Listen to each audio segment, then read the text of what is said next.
कई वर्षों तक वहां पड़ा हुआ था। तब इधर वशिष्ठ महाराज की दया आई, क्योंकि गुरु है, गुरु जो होता है बाप का तुल्य होता है। भले बेटा नालायक हो जाए लेकिन गुरु गुरु ही होता है। क्या बेटा, चलो धीरे धीरे उसे नीचे उतारा और उसे शिक्षा दिया कि देखो बेटा, अच्छा कर्म करोगे, मानव तन पा करके सार्थक कर्म करोगे तो ही आप जो है स्वर्ग की प्राप्ति कर सकते हो, अन्यथा नहीं। इसलिए अच्छा कर्म करोगे तो मरने का जीवात्मा जाता है स्वर्ग। उसको बताया, तब कहीं जाकर के शत्रवत का ध्यान हटा और ध्यान लगा करके भगवान का भजन करना शुरू कर दिया। तो इसी का फिर एक बेटा होता है जिसका नाम होता है हरिश्चंद्र। हरिश्चंद्र जो है सपना में सोचा और हकीकत में करके दिखाया। आज लोग हकीकत में बोल करके भी निकल जाते हैं, ये भाव होता है। तो यही हरिश्चंद्र है। और हरिश्चंद्र का फिर एक बेटा होता है जिसका नाम होता है रोहित, और रोहित का बेटा होता है चंपक, और चंपक का बेटा होता है अहू। अहू के घर में 100 रानियां होती। अहू जो है 100 रानियों के साथ इनका विवाह हुआ।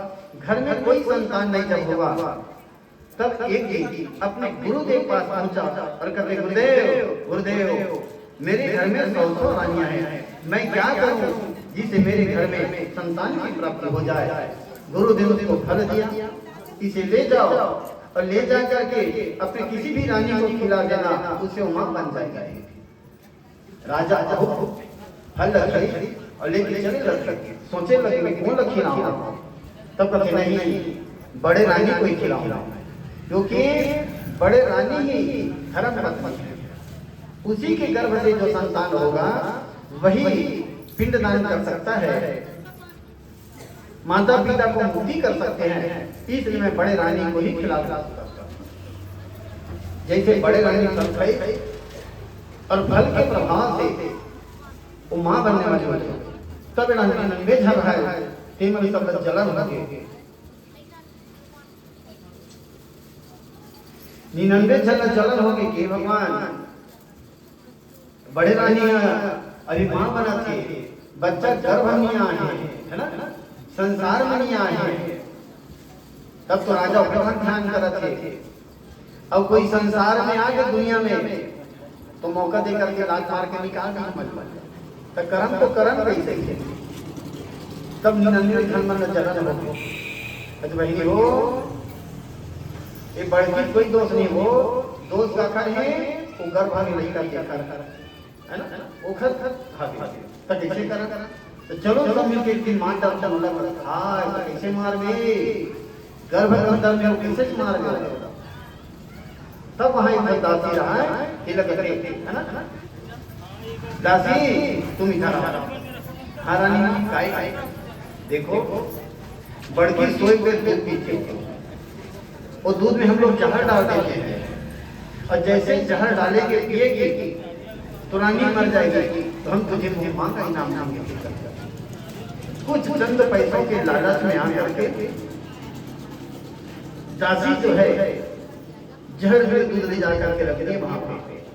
जैसे रखे बड़े रानी का ज्ञान थी, दूध उठा कर पीना शुरू कर दिया। जैसे दूध पिए पेट में जाकर बच्चा जलाना शुरू कर दिया। रानी जो रहा है वो दुनिया को नहीं पुकारे, भगवान को पुकारे, प्रभु कृपा करो, प्रभु कृपा करो, पाहि पाहि महायोगिन देव देव जगते, नान्यं तद् भयं पश्यः यत्र मृत्यो परस्परम्, अवनिसे मामिषं शरणं गर्भो निपात्यहम्। प्रभु मेरी गर्भ की रक्षा करो, प्रभु रक्षा करो। भगवान सूक्ष्म रूप में गिर और जा करके जो जहर जला रहे थे उसे अलग अलग कर दिया। रानी का बिहार भाई लगे बने लगे।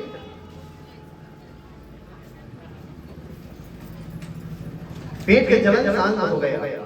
जब पेट के जलन शांत हुए तो धीरे से जब 9 महीना जब हुआ तो वो बच्चे का जब डिलीवरी हुआ तो ओखर समय बच्चा समय अलग से जहर के पोटली निकली। जहर की जब पोटली निकला तो जहन संस्कृत में